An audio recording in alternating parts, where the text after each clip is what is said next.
See, it is the responsibility of the government to run the house smoothly when the opposition is.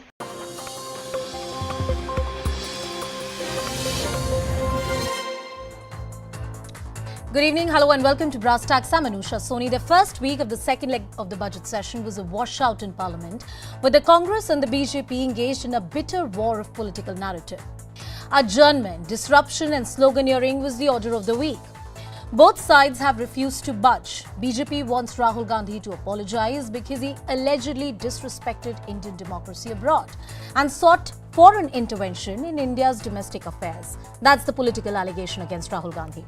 Rahul Gandhi and the Congress party maintains that this is just a diversionary tactic of the BJP, and the demand for a joint parliamentary probe on the Adani issue is the key issue that should be spoken of.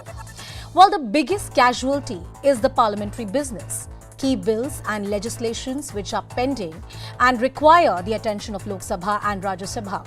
The precious times of both the houses lost to political stunts. That's our focus on Brass Tacks tonight. First up, a special report.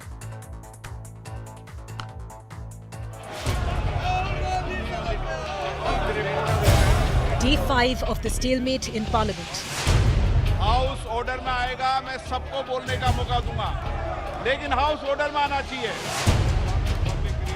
Both houses convened at 11 a.m. as per usual, and within 20 minutes, they were adjourned till Monday. The house stands adjourned to meet at 1100 hours on Monday, 20th March 2023.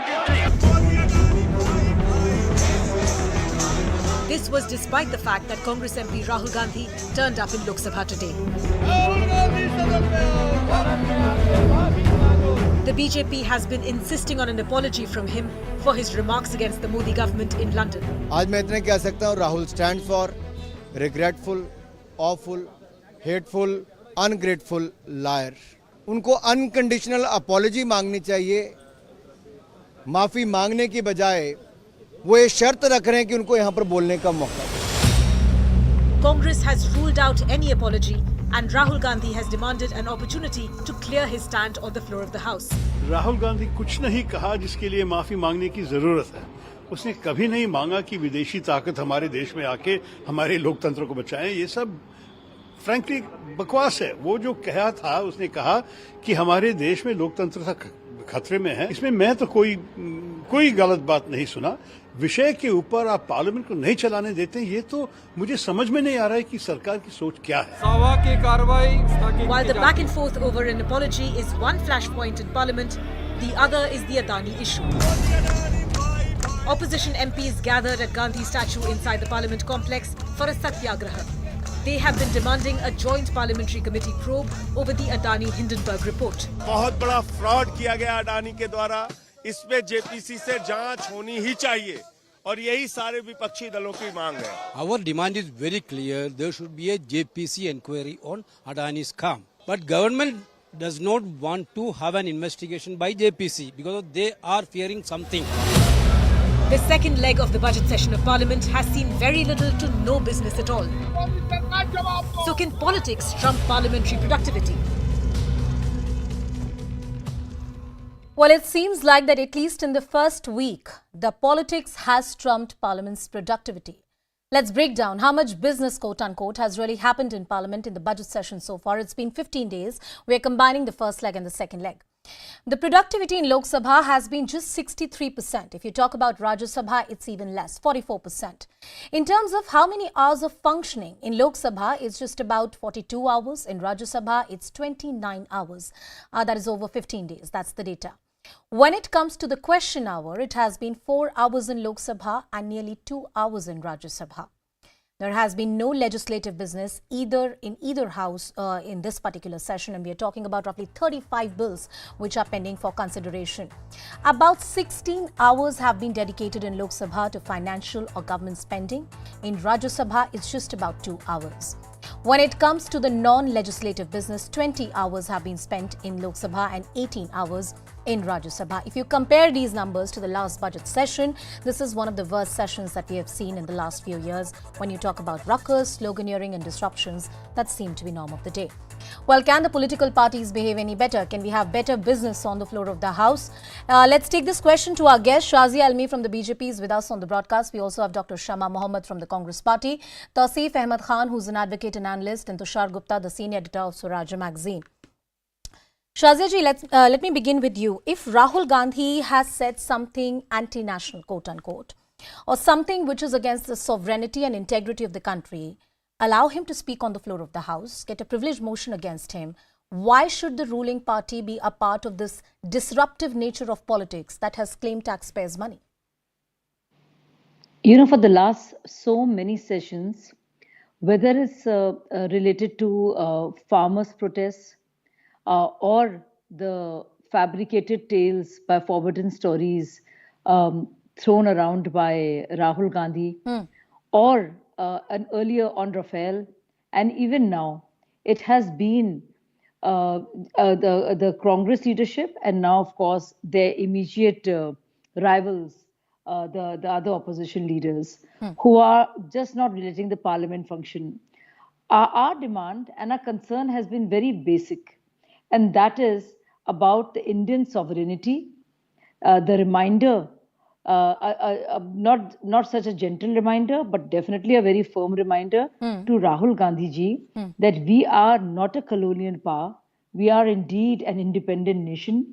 We are our democracy called India, the mother of democracies, the oldest and yes, the largest. And that Rahul Gandhi himself is a member of parliament. So when he goes and says something to the effect of democracy has been snuffed out of India, that democratic institutions are not being allowed to function, and that microphones are being gagged and muzzled. What impression does it give? Is that not denigrating the might of the parliament, the supremacy of the Supreme Court, and the basic dignity that comes with being Indian, who is proud of her and his democratic parliamentary history. Shazia ji, So I think you've made it's a your very point. basic You've made your question, point. and You've we made your do point. demand And I will take these Rahul questions to Gandhi Dr. must Shama say that Mohammed as well. if it But doesn't before that, respect the parliament, before why that. should he want to participate in it? No, I want to ask you two pointed questions. One is the BJP has said Rahul Gandhi must apologize. The Congress party has made it absolutely clear they don't want to apologize. They say you are twisting his statements to create a political issue. You want to create a nationalistic discourse because there are other important pertinent issues on which the government does not want to answer. So it seems, yeah, please go ahead. I have to be fair, you ask an important question, but tell me, is working with anti-India forces, is that not an important issue? Should we not take up Rahul and call him out when he actually joins forces with all those who really want to bring down the country? Should at least we not call out this one member of parliament and all those who back him when he really mocks our democracy and our institutions? I think it's a very serious thing. I think we can't be so dismissive of it as we're being No, now. I don't think anybody is being dismissive of it. You know, Shazia ji, my question to you comes from the point of view that BJP can have the point of view that it has right now. I'm not debating that you shouldn't have that point of view. What I'm arguing is that are there constructive ways to deal with it, a way where a taxpayer's money is not wasted? Dr. Shama Mohammed, the BJP says it point blank that Rahul Gandhi is joining hands with anti-India forces. He should apologize, quote unquote. Is that at all a possibility with the Congress leader? You know, you are a journalist. Yes. You are anchoring, isn't it? So how can you repeat the same thing for the last 3 days? That is shocking to me, because Shamaji, we have so many examples. Can I request you of one Mr. thing? Can I request you one thing, please? You know, I always value the learned opinion that you bring to the table, but I have never understood why it always starts with a personal attack. In fact, I asked two very pointed questions to the BJP It's spokesperson. not a personal attack, One second, because- ma'am. One because second. you are But listening- Shazia ji, No, you are listening at to no her point made a personal and attack on me. continuing to listen to her. And I will give you the equal amount of time, ma'am. I will not give you any less time. My only request is, in the spirit Yeah, of I a don't healthy want her debate, to interrupt me. Of course she will not, and nobody will. You will be allowed the same time. But in We the cannot- dignity and decency of the debate, let's not take personal pot shots at each other. My humble request to you. Please go ahead, Dr. Shama Mohammed. Yeah, okay. So I fail to understand that channels are doing for 3 days debates on this thing when we have a very important issue, the cronyism between Mr. Narendra Modi and Gautam Adani. We've been asking that, we want to discuss that on the floor of the parliament, and I fail to understand if there is no collusion, all right, discuss it. Order for a JPC, just like we did when there was an Augusta Westland issue. We stopped the deal. Immediately, Mr. A.K. Antony went to them and said, you know what, we are ready for a JPC. We are ready for that. The defense minister, the government is telling Mr. Jaitley that, all right. After that, we had the 2G allegation against us, the coal allegation, everything. We were ready for a JPC or for a probe, an impartial probe. The minister, anybody, whoever was in charge would step down so that there was an impartial probe. So I fail to understand what the spineless Mr. Modi is scared of course, because there is cronyism, there is collusion, and there is corruption. That is why Narendra Modi is scared, number one. Number two, here she says anti-national. Now, I will tell you who is anti-national, and she better listen to it. 2014, before that, he goes to China and he says, it's a shame to be born in India, and that he now says, शर्म की बात है हिंदुस्तान में जन्म करने के लिए, he said before 2014. It was a shame to be born. Then he goes to another place, South Korea, and says, Paap, it's a sin, Paap hai, Hindus, to be born in India before 2014. So, Mr. Modi goes out, insults the Indians, insults India, insults our freedom fighters, insults LK Advani, insults Vajpayee, anybody who is before born. It was a sin to be born. Can you imagine what it is? Isn't that anti-national? Now I'll tell you another very important anti-national behavior of Narendra Modi. 2017 Gujarat elections, he accuses former Prime Minister Manmohan Singh, former Army General General Kapoor, and former Vice President Hamid Ansari of have colluding with the Pakistanis, and to overthrow his government. Now that is, he's accusing them of treason. I want to know if Narendra Modi has apologized to Manmohan Singh? No. Has he apologized to General Kapoor? No. To Hamid Ansari? No. When he accuses General Kapoor of treason, he accuses the Indian Army of treason. Who is the Deshdrohi here? It is Narendra Modi. Right. Narendra Modi has to apologize to the people. One more. Last point. Yeah. Last point. No. You have to give me my time or I don't leave. I leave the debate. The last point, she said, the mics. She goes abroad and says, our mics are muted. Now, I'm going to put it on. What happened you can hear it very well. I'm playing it on. Ma'am, why don't you paraphrase it for our viewers? It will be easier for them to understand. No, you have to hear this video because we heard it was going on. Said Rahul ji ko baat karne do, and it becomes silent. I'm just giving you the audio. It's become silent. We heard the audio. Because the mics have been muted and Sunset TV has been muted. That is what is happening. Dr. Shama Mohammed, I'll take that point to Shazia Almi as well. Shazia ji, I can hear it. I can hear it. We heard that. Shazia ji, let's try and frame this. I don't want to respond to cheap theatrics. That is not my style. So the anti-national... One at a time, please. No. 1 second. One at a time. Shazia ji, please go ahead. Shazia ji, go ahead. Yeah, so I will never ever respond or dignify any cheap theatrics once. Any of these shrill, mean personal attacks, that's all right for others to do. Coming back to the point, Shamaji, in the spirit of the debate, no. I did not allow anybody to interrupt when Dr. Shama Mohammed is speaking, and when Shazia Almi is speaking, I will not allow anybody to interject. Ma'am, I will come back to you. You respond to her and you say what you have to, but please let her make her argument. Shazia ji, please go ahead. So when Rahul Gandhi goes abroad and either the Chatham or to Cambridge and says things to the effect of, I don't know what's happening, but our democracy is being snuffed out. And women are coming to me and are confiding to me and are telling me about the rapes and sexual assaults that are going on.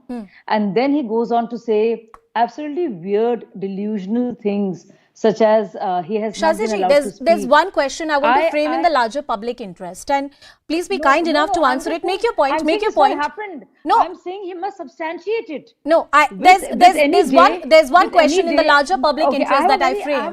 The allegation which is being put on the BJP is that each time there is a voice that comes in from the opposition, the BJP demonizes the voice and calls it anti-national. There are various examples that Dr. Shama Mohammed also quoted of the BJP leaders and the kind of statements that they made on the foreign soil. But nobody called them anti-national. Why would you term Rahul Gandhi as anti-national? That's the question Congress party is asking. She has mentioned these 2 points which I've been hearing for the last 7 days.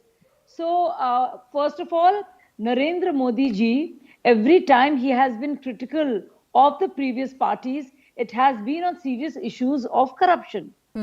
It has never been about the democracy and our institutions. It has never, Modi ji has never been critical of the parliamentary democracy and its history or its legacy. Or has he ever questioned the way democracy functions in India? The very fact that Rahul Gandhi goes abroad and says there is no democracy left in India. The mics are being,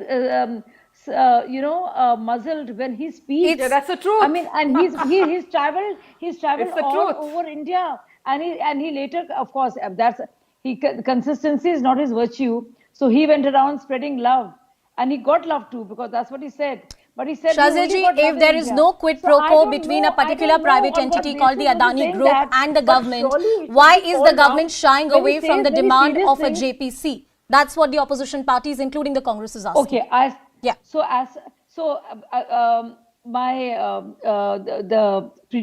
predecessor, the earlier speaker, was talking about JPCs. I want to ask the Congress party that it's a matter of 2 months. Supreme Court has ordered a panel and it is of the choice of the parliamentarians from all across.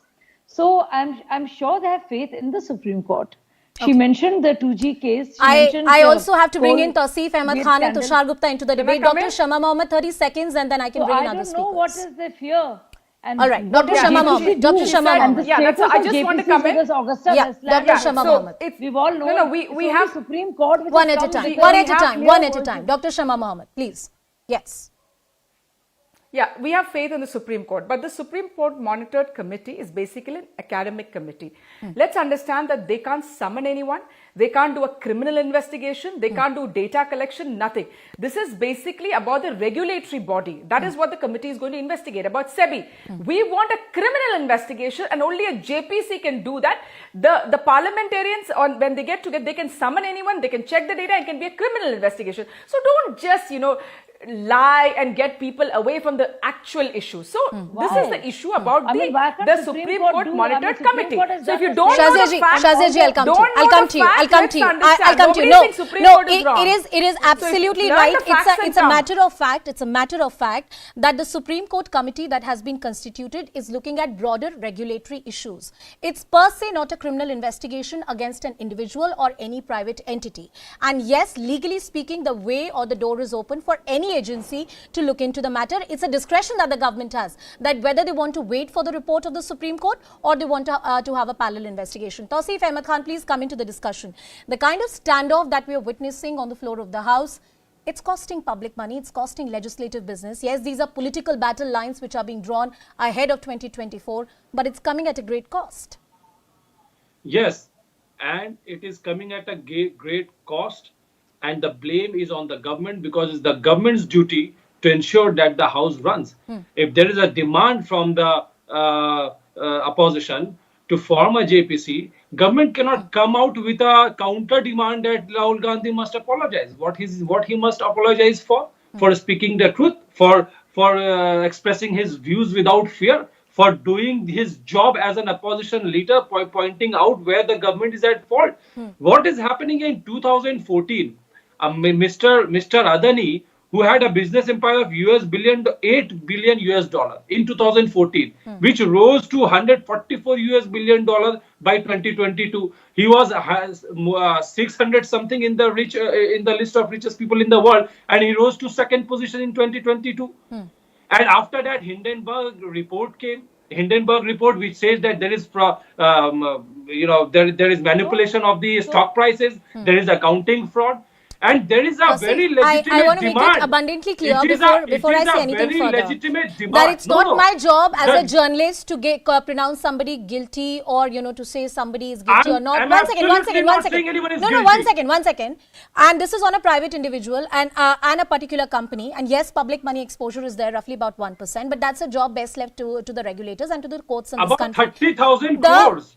The question to the opposition parties, including the Congress, is that doesn't this particular group, the Adani group, have investments and, some kind of business involvement in the Congress rule states? There are various projects that the Adani group has undertaken, and these are under the state governments which are formed by the Congress party.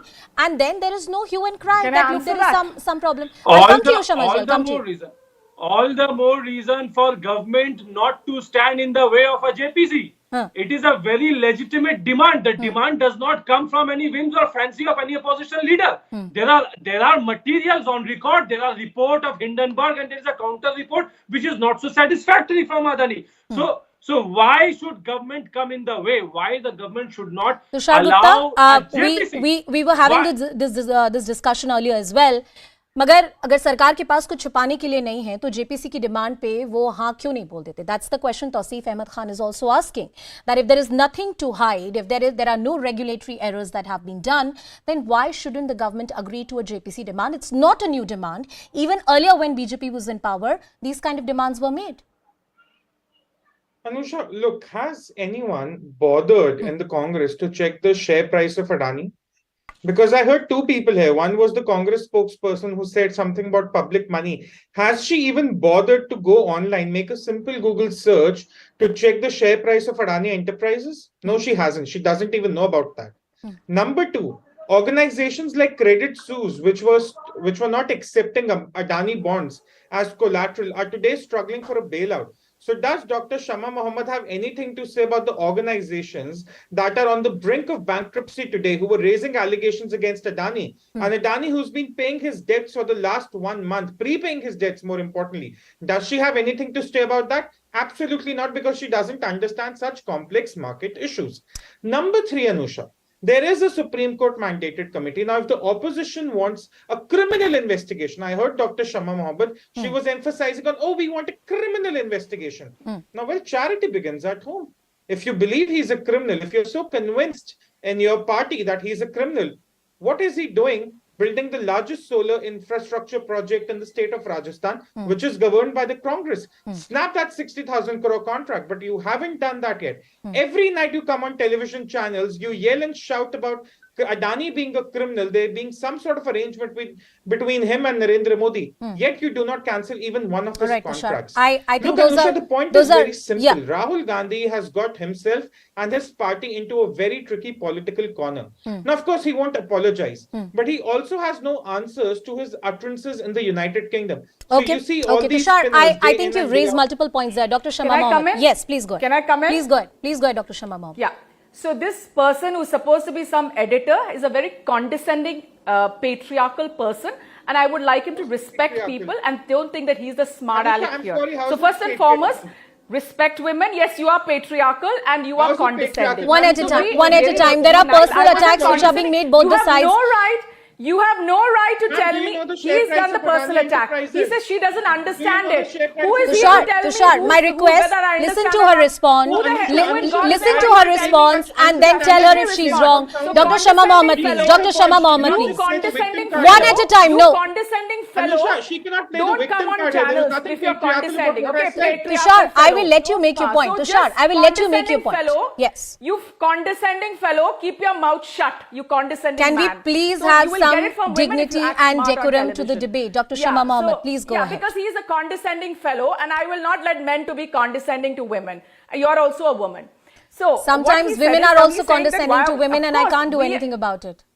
No, he is a condescending patriarchal man who, when you kept quiet, when he kept saying Shama Mohammed doesn't know, how does he know that I know or not? Ma'am, at the same time when you responded to him and you said condescending fellow, I let you make your point. Please make your point. Can we please come to the substance of the debate? Yeah. Please. Yeah, I'm coming to the subject. So, first and foremost, we are asking for a JPC because there are shell companies, all right? 38 shell companies in Mauritius, all under Vinod Adani. Now, initially, and many other places. Now, initially, they said Vinod Adani doesn't have anything to do with Adani Enterprise or entities, or no managerial. Today, they come out and say, yes, he is part of the entity. Now, there are a lot of things out there which we are asking is for an investigation. Now, for 2G, for example, what did the Supreme Court want? No, let me finish. So, when you said they had allegations against us on 2G, all right, what did it come out? There was no scam. There was just allegations. So, what here? Of course, there are very strong allegations in terms of the airports, the 6 airports which were given to Adani. Their own finance ministry and Niti Aayog flagged it. They said you cannot, Department of Economic Affairs, which comes under the finance ministry, you cannot give 6 airports to one company because there is huge capital investment and also there will be no competition. They did not, they objected to it, but it went ahead. Godar in Jharkhand, there's an SEZ zone. He wanted to open, Adani wanted to open a power plant, all right, a standalone. So again, Ministry of Commerce said, no, in 2018, you cannot do it. But in 2019, the same Ministry of Commerce gives permission to it. So there are many instances like this. The Dharavi redevelopment, when it was given to a Dubai company, suddenly it is given to, it was cancelled and given to Mr. Adani, who has no experience in making, rehabilitating. But the question, Dr. Shama Mohammed, is simply put, the question that a viewer wants to know is that a particular private company can have investments in a Congress ruled state or in a BJP ruled state. Are you picking a scapegoat for your own political purpose? That's the question. I'm not talking about a BJP ruled state or a Congress ruled state. There is cronyism. We are asking for the investigation. Ask the investigation. If they come out, we will cancel the contracts. And one last point. Dr. Shama Mohammed, you've made it. Rahul Gandhi, he's saying Rahul Gandhi. Rahul Gandhi speaks outside. Rahul Gandhi said, I want to speak in Parliament. Why was he not allowed to speak in Parliament? He was ready to speak in Parliament. Dr. Shama Mohammed, you've made your point. You've made your point, Dr. Shama Mohammed. You've finished your point, ma'am. You've finished your point. Rahul Gandhi will speak in Parliament and you didn't let him speak today. Dr. Shazia Elmi, can I please bring Dr. Shazia, can I please allow Shazia ji to speak into the debate? Shazia ji, please go ahead, make your point. So, no, I really wanted Tushar to finish what he was saying, and I don't think anybody's lack of knowledge should be covered by allegations of patriarchy on others. Men and women panelists both participate. Just like women shouldn't be allowed to be nasty to others, men and women. Exactly. So I think, I really take offense to Dr. Shama Mohammed making a very sexist remark and accusing a fellow panelist. No, sorry, Shazia, no. Tushar said Shama Mohammed. Dr. Shama Mohammed, please let her speak. I do not allow anybody to interrupt you. I will not allow you to interrupt the other speakers. Can I just have Shazia ji? Shazia ji, go ahead. So my point is, if Shama Mohammed does not have an idea, it's because she actually does not have an idea. It doesn't mean she does not have an idea because she's a woman. She must know that her identity is not just of a woman, but also of a person. And if she doesn't have enough knowledge on a subject, she should be counted. I only think that fellow panelists should not make comments on each other when it comes to their personal matters or who knows how much. I mean, by the gravity of the arguments you're making, it is visible to the viewers who saying what. I am not going to pronounce any value judgment. I think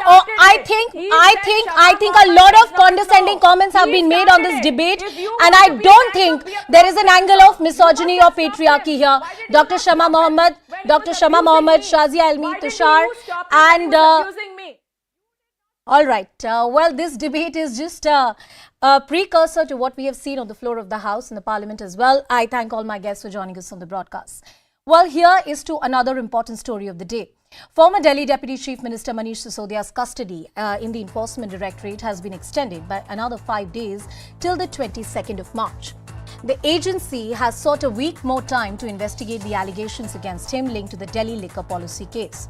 Manish Sisodia has been in jail since 26th of February. He was first arrested by the CBI over alleged corruption linked to the new liquor policy. ED filed a case against him and has been investigating the money laundering allegation linked to the case. Mr. Sisodia and the Delhi government have been accused of giving illegal benefits to liquor licensees after launching a new policy in November 2021. The Aam Aadmi Party has refuted the allegations, calling it a witch hunt ahead of 2024 elections. We have accessed the Enforcement Directorate remand note, which states the following. First, the large-scale destruction of digital evidence was intentionally made to destroy evidence of his involvement in money laundering by destroying evidence of handling of the proceeds of crime, something that the ED has been saying from the very beginning. The ED further claims that Mr. Sisodia revealed that he was using a mobile phone since long, which was changed on the same date when the LG sent a complaint to CBI in the liquor scam case. The ED alleged that the purpose of using SIM card and handset registered on the name of another person is to deny the WhatsApp or the data which is connected with the SIM and stored in the phone. This reflects a well-thought-out plan to destroy evidence. That's what the ED says. Now, the agency has further cited Sisodia's former secretary, revealing that he called him to Arvind Kejriwal's residence and handed him a document containing the draft GOM report, a very confidential report. This document allegedly contained 12% profit margin for the wholesale for the very first time. The ED further alleges that the changes in the draft GOM report were made when members of the South group were in Delhi. Now, here is what Mr. Sisodia said in court today. He said that ED questioned him only for about 30 minutes, 1 hour every day, and that his computer was seized and investigated earlier by one agency. So there is no ground to keep him in custody. Now another agency is trying to repeat the same whole process. Mr. Sisodia asked if remand is being sought after 7 months of investigation, then what they have done in the first place. Meanwhile, a war of words has broken out between the Aam Aadmi Party and the BJP. Let's listen to some voices. ये पूरा मामला दिल्ली की सरकार को बदनाम करने के लिए, दिल्ली के शिक्षा मॉडल को डिरेल करने के लिए, दिल्ली के लोगों ने आम आदमी पार्टी को जिता क्यों दिया, सरकार क्यों बनवा दी, इसकी सजा देने के लिए मनीष सिसोदिया और सत्येंद्र जैन को जेल में रखा गया। आपने उस मनीष सिसोदिया के साथ आतंकवादियों जैसा व्यवहार किया, ये देश इस बात को भूलेगा नहीं। Today, once again, the courts have upheld justice and have denied that those who are bhrashtacharis and kattar beimans, they should not be given relief. But unfortunately, instead of answering specific questions on the Sharab Ghotala, we see that Arvind Kejriwal and his company time and again do bhrashtachar, then they play the victimhood card and shout atyachar, atyachar. They, from Sansad to Sadak, do durachar and never give report card of their bhrashtachar. Today, they must answer specific questions on the bhrashtachar that has been done in the name of Sharab Ghotala. Today, Arvind Kejriwal ji must answer. He is not just the protector of this corruption, but he is the progenitor, the producer of this corruption. Well, joining us on the broadcast, Shazia Almi of the BJP continues to stay with us. Abhishek Sudhir, who's a political analyst, is also with us on the broadcast. Abhishek ji, first to you. When this entire investigation was started by the Central Bureau of Investigation, one of the key arguments that was made by the Aam Aadmi Party is that there is no substance to this investigation and it's a political vendetta and a witch hunt. Now, if the CBI has been granted custody, Enforcement Directorate continues to investigate the predicate offence, it only goes on to show that prima facie there is credible evidence on record to proceed and to have somebody as high profile as Mr. Manish Sisodia in custody. Look, Anusha, we can't mix up the CBI and the ED cases. I would like to explain to your viewers the difference between the jurisdiction of the CBI and the jurisdiction of the ED. The CBI investigates crimes. The ED is concerned with investigating the proceeds of such crimes. They're concerned with money laundering. Now, let's say tax evasion is a crime. Abhishek ji, no, I mean, one second. No, Anusha, I appreciate you explaining. I only want to say is that ED cannot investigate a crime unless CBI or Delhi police has registered a case. So the investigation in both the things are very much related. You're right that the job of the Enforcement Directorate is to find the proceeds of the crime and no money has been recovered so far. But to say both investigations are completely different from each other, I'm not sure how valid that argument is. But please go ahead, sir. Can I make my argument, Anusha? You just cut me off 10 seconds into my argument. Please go ahead. Please go ahead. Yeah. So I'm just saying that the jurisdiction is different. First, the CBI is investigating the crime. They are saying that kickbacks were given, right? It's a criminal breach of trust. It's corruption under the Prevention of Corruption Act, all those crimes. Then there's proceeds of crimes. Now, the ED in their remand application has absolutely made no reference to the proceeds of crimes, right? Money laundering has three ingredients: concealment, possession, and use of the proceeds of crime. They have not made any reference to this in the remand application. They have simply regurgitated, recited verbatim the CBI's remand application. So this leads to the inference and the conclusion, the inescapable conclusion, that the ED case has simply been filed to ensure Manish Sisodia, in case he gets bail in the CBI case, he's denied bail in the ED case. The same emails, the same questioning. They're saying we're going to confront him with 1.35 lakh emails. The CBI has confronted him with those 1.35 lakh emails since August. The ED has not summoned him. One day before the CBI hears the bail application last week, they arrest him in the ED case. There are no proceeds of crime. There is no money trail. BJP spokespersons just pull, numbers out of their hat and say 100 crores, So, 200 Abhishek crores, ji, 300 help me crores. understand what So is the there basis. is no money trail. What is the basis on which the courts are granting custody then? The court should not be granting custody. That's what I'm trying to say. The PMLA is lopsided. It's in favor of the enforcement directorate. The PMLA simply says if the judge feels that the accused is guilty, he can deny bail. Now, this is like the UAPA. You perennially keep denying bail. This is the strategy they adopted against Lalu Prasad Yadav. He gets bail in one case, file another case. He gets convicted in one case, ensure there's consecutive sentencing. Make sure your political opponents are in jail forever. Make sure your political opponents in jail forever. Abhishek ji, you've made your argument. Shazia ji, you have never won an election in Delhi. No. Abhishek, Sudhir, or anybody on this panel, I am done with these personal attacks on each other. Shazia Ilmi is a respected spokesperson. One second, Shazia. Shazia ji, 1 second. Shazia Ilmi is a respected spokesperson of a national party. I am not going to allow anyone to insult Abhishek Sudhir on this panel or Shazia Ilmi. Shazia ji, please make your point. No, not at all. I'm just making a point, and he shouldn't have said what he said about you. I'm making it a point here. What did I say? You said that she never won an election. I don't think that's pertinent to the debate, is it? No, because they can't win elections, so they arrest their political Then opponents. don't make a personal attack here, sir. Don't make a personal attack here. That's not what it is a personal attack. It's not a personal attack. Okay. Anyway, go ahead. Yeah. So see, Shazia ji, is the process being used as a punishment? Yes. No, on the election point, because you made that point. So by the same logic, nobody should listen to anything analysts like you say, because you've never won an election or are even capable of. And I'm not talking about you.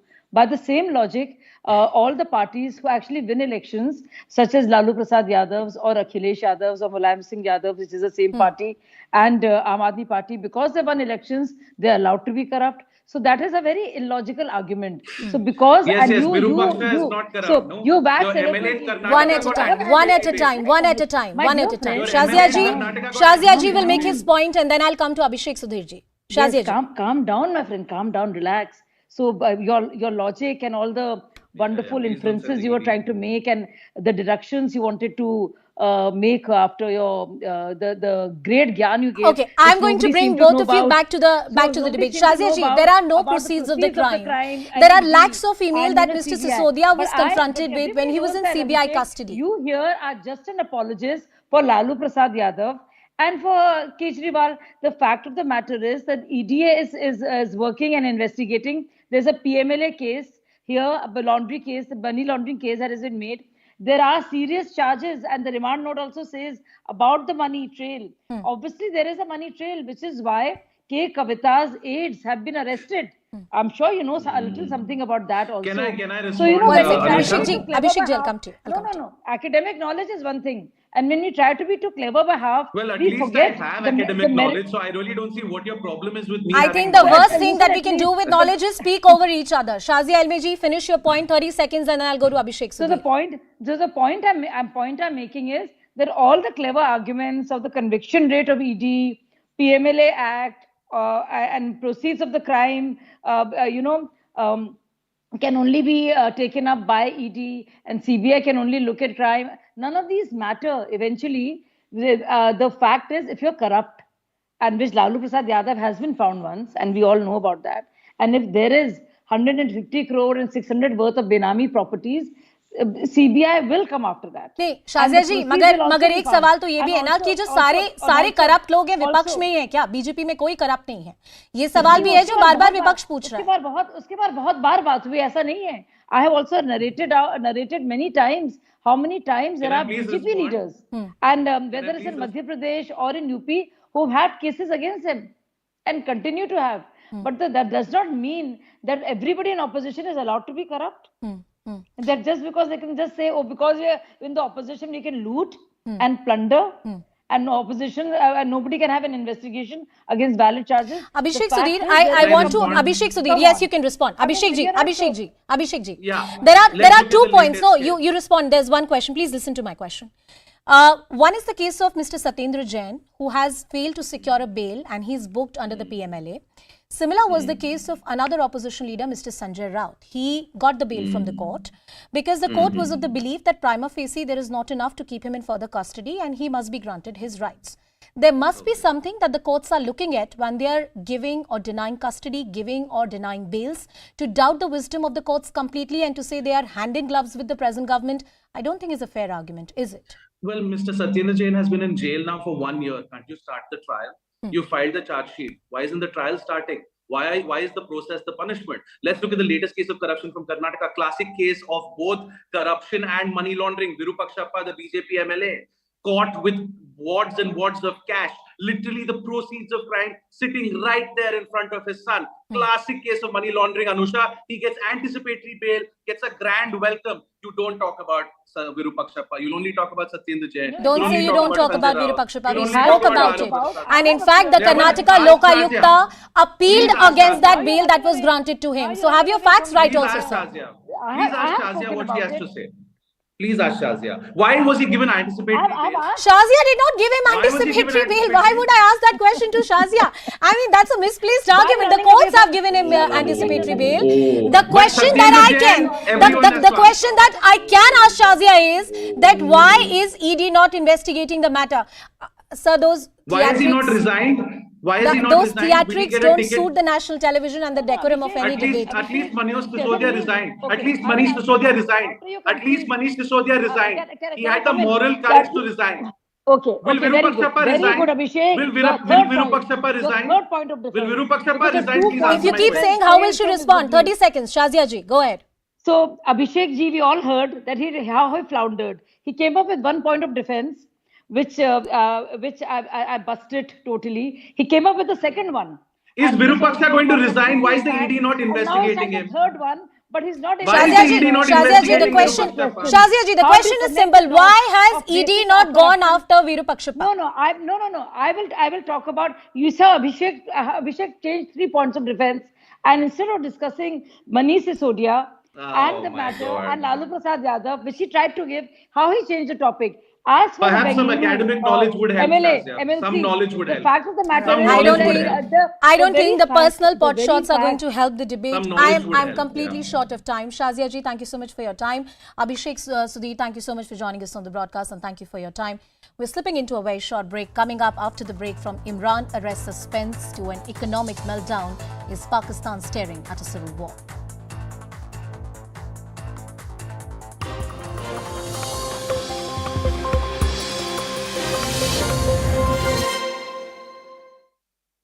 That the Congress party is putting forward is the defense that the Congress party is putting forward is that this was some kind of a metaphor that he used and he wasn't really seeking foreign intervention. That's what the Congress party has said. I want to bring in other guests as well, Mr. Rashid Kidwai and Yogendra Kapoor. Yogendra ji, first to you.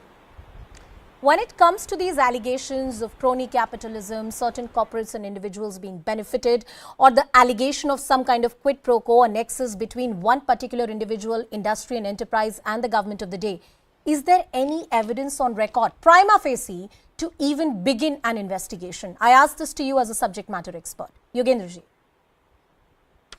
See, first thing I would like to say is that we should, not jump to any conclusions on a premature level at this stage.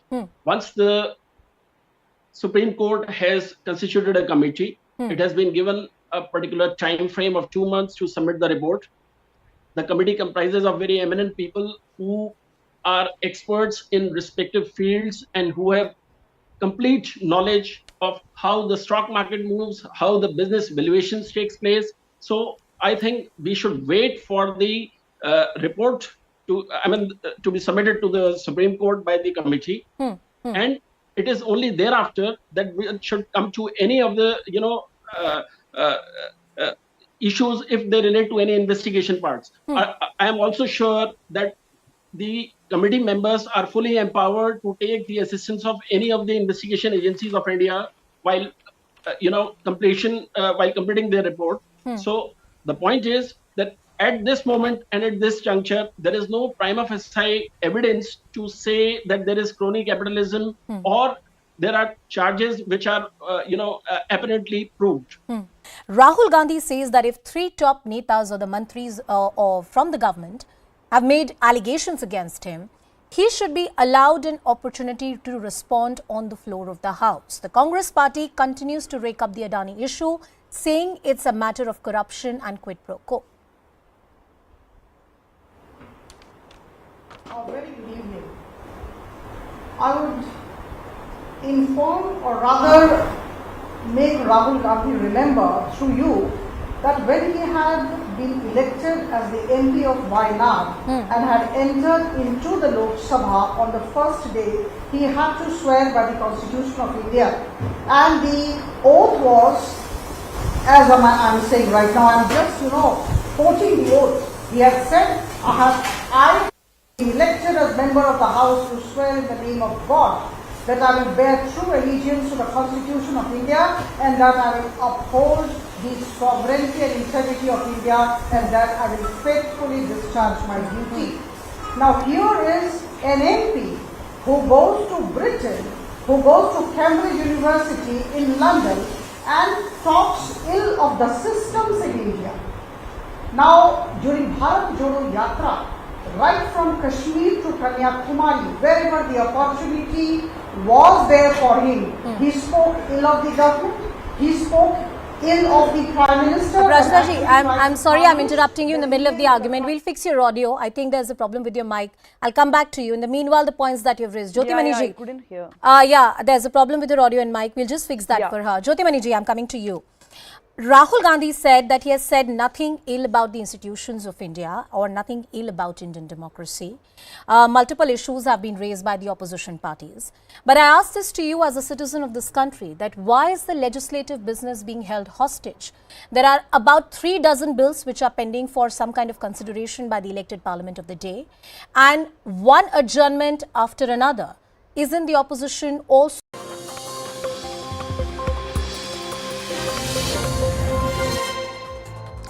Welcome back, and let's cut across to some latest news coming in. The International Criminal Court has issued an arrest warrant, and this is against Russian President Vladimir Putin, accusing him of being responsible for war crimes committed in Ukraine. Welcoming the move, Ukraine's President Zelensky said that it's an initial step in restoring justice over Russian invasion. My colleague Siddhant with us on the broadcast. Siddhant, the ramifications of this warrant. Well, look, this could again be considered as one symbolic, maybe order from International Criminal Court. In fact, this is not for the first time that any such order is coming against Russia, Vladimir Putin, or his close confidant. Before this, International Court of Justice and People's Court in Hague had given similar orders in the past. But look, this time around, International Criminal Court has given orders against Vladimir Putin and also his close confidant Maria Lvova-Belova, who also happens to be the Russia Presidential Commissioner. And the statement which has come from the court is that Vladimir Putin is allegedly responsible for the war crime of unlawful deportation of children and unlawful transfer of children from Ukraine to Russia. So very serious charge has been made by this court in Hague in a statement that has been issued. Interestingly, neither Russia nor United States is a member of this court, and in fact, countries like China and India have also rejected its membership outrightly in a beginning. So the time will only tell how much this arrest warrant against Vladimir Putin and his close lieutenant is going to stand. But it could be seen more as a symbolic order to corner Russia, and also since the allegations that have been made by in court's order are very as serious in Siddhant nature, rightly is pointing and out, it this spoils- warrant per se would be very difficult to execute it. In international law, these warrants are seen as largely a sign of perception and how the international community and the world order is viewing the action of one particular state, and that's an assertion of how Russia is being viewed by the international community. Now, former Pakistan Prime Minister Imran Khan has once again dodged arrest. Flanked by hundreds of his supporters, Mr. Khan appeared at the Lahore High Court this evening, seeking protective bail in multiple cases filed against him. The court granted protective bail to him in about 9 cases. This comes hours after another court suspended the non-bailable warrant against Imran Khan, and this is in the much talked about Tosha Khana corruption case. Imran Khan has been accused of buying gifts, including an expensive wristwatch he had received when he was the Prime Minister. He bought it at a discounted price, allegedly, from the state depository called Tosha Khana, selling them for profit. Now, all week, Imran Khan has been resisting arrest in the Tosha Khana corruption case. He has been holed up inside Zaman Park residence in Lahore, while hundreds of PTI workers clashed with police outside. They pelted stones and bricks at the police, who in turn fired water cannons on them and bait-and charged the protesters. Following the street battle, the Lahore High Court prohibited Imran Khan from holding a rally at historic Minar-e-Pakistan on Sunday. The rally was supposed to be part of Imran's ongoing election campaign in Punjab province. Imran Khan has been constantly addressing his supporters and telling them to continue fighting even if he is put behind bars. Now, Imran Khan is currently involved in more than 30 cases. Here are some of the biggest cases and investigations against him. Well, there's the Tosha Khana corruption case, of course, in which the arrest was suspended by the Islamabad High Court today. There's another case in which he's been accused of threatening a judge at a public gathering. The non-bailable warrant, NBW, which was issued against Imran Khan, that has been suspended till the 20th of March. Another case. Last year, the Election Commission of Pakistan initiated contempt proceedings against Imran Khan and other PTI leaders for using objectionable language against the CEC. But the Lahore High Court suspended the bailable warrants. Imran Khan is also accused of receiving prohibited funding, but he has managed to get interim bail in those cases. And there's also an attempt to murder case that has been filed against him by a member of PMLN. Last month, he got bail in that case as well. Now, the Imran Khan saga is only adding to the state of turmoil that Pakistan is already in. The International Monetary Fund and Shehbaz Sharif government are still in tough negotiation on the financial aid. CNN News18 learns that the latest round of virtual talks remained inconclusive because the IMF found Pakistan's defense expenditure unjustifiable. A team from the IMF spent 10 days in Pakistan and left without promising any kind of bailout. Pakistan is hoping to unlock about $1.1 billion bailout package from the IMF, which will be critical in helping it to avoid defaulting on the external debt obligations. Now, the IMF has set 5 conditions for Pakistan in order to secure this critical bailout. The first and the most important is that Pakistan must cut its defense budget expenditure and military expenses by about 15%. The second is that Pakistan must abandon its long-range nuclear missile program. The third condition is that the state must allow a third-party audit of its loans from China as well as China-Pakistan economic corridor. IMF also wants friendly nations to honor their commitments and give funds to Pakistan before they sign off on any deal. And the final condition is political stability and assurance from the leaders of opposition. Now, IMF had also told Shehbaz Sharif government to cut down defense expenses if they want a bailout. Take a look at Pakistan's budget. The biggest chunk, about 41.58%, is servicing debts. 16% is defense, 8.42% development, 7.35% on subsidies. To the federal public sector, it's roughly about 7.1%, 6% to the power sector, 5.78% to the civil government, 5.57% to pensions, just about 1% to disaster provision, less than 1% on education, and 0.2% on health. That tells you about the priorities of the government. Now, Pakistan has approached the IMF 23 times since 1958. That's the most by any country during this period. Pakistan secured a $6.5 billion IMF bailout in 2019. And the financial institution gave the country a fund of $3.9 billion till August last year. Even if the IMF releases the next tranche of about $1.1 billion, it won't be enough to shore up Pakistan's foreign exchange reserves, which are depleting. They have dropped to a historic low of just about $4.2 billion. That's enough to cover just a month of imports. The dangerous foreign exchange reserves are not the only indicator of Pakistan's frail economy. The Pakistani rupee has fallen to a historic low of 282 to the dollar. There was record high inflation of 31.5% in February. Growth forecast for 2023 and 2024 is a dismal to 3 to 3.55%. Pakistan's fiscal deficit widened by 43% for the third quarter of 2023. And there's mounting external debt of $126 billion, which needs to be paid. So what happens if Pakistan defaults on the debt? For starters, the country will be unable to repay the commercial loans. The central bank will have turned down the debt repayment or service payments to the commercial lenders. This will trigger the downgrading of the country's credit rating by agencies such as Moody's and S&P, reducing international lending confidence for the country. Now, the decrease in dollar inflows will limit the country's ability to import essential items. This, in turn, will impact the economic output, and inflation will skyrocket in the country. Well, with that, it's a wrap on this edition. Thank you for watching.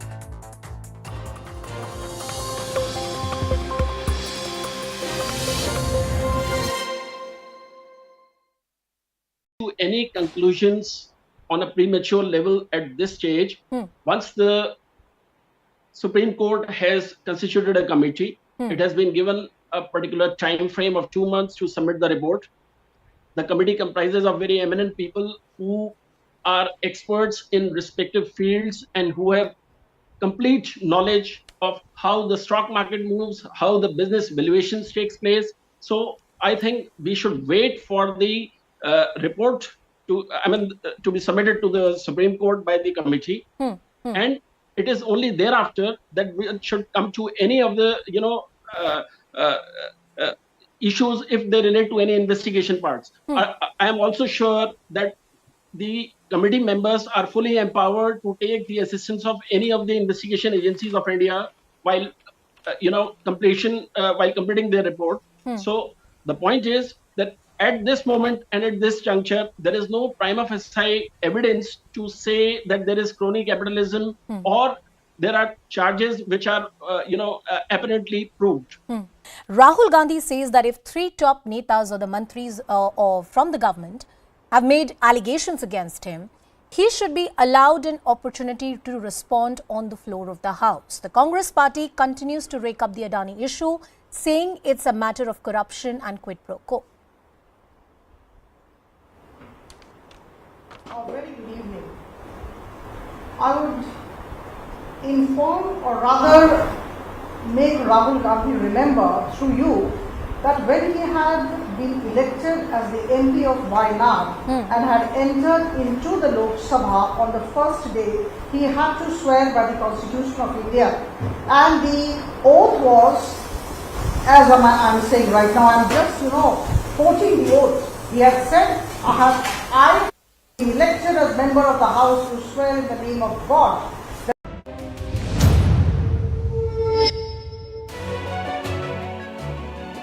Hello, Namaskar. This is First Post and you're watching Vantage with me, Palki Sharma.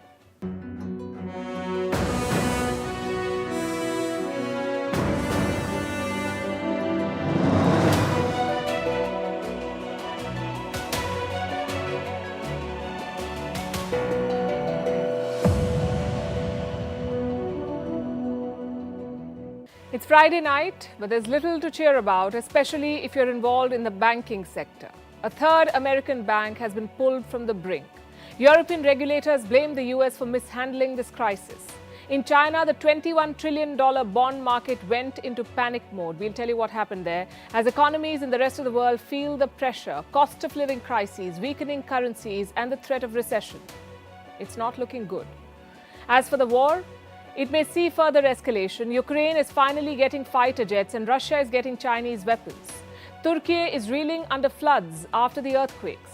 And the UK has been downgraded on a civic freedom index. It has been described as increasingly authoritarian. It's a story you don't want to miss. The headlines first. Violent protests in France, roads blocked, refineries closed as President Emmanuel Macron overrides Parliament to pass the contentious pension reform. The bill raises retirement age from 62 to 64. It was passed without a vote. Temporary relief for Imran Khan. The Islamabad High Court directs the police to not arrest the former Pakistani Prime Minister, at least till tomorrow. He's been given a chance to appear before the trial court, hearing the Tosha Khana gifts case. Iran's ambassador to India slams the US. Iraj Ilahi says America is not serious about bridging the divide with Tehran. He also accuses the US of using the protests in Iran to derail the nuclear deal.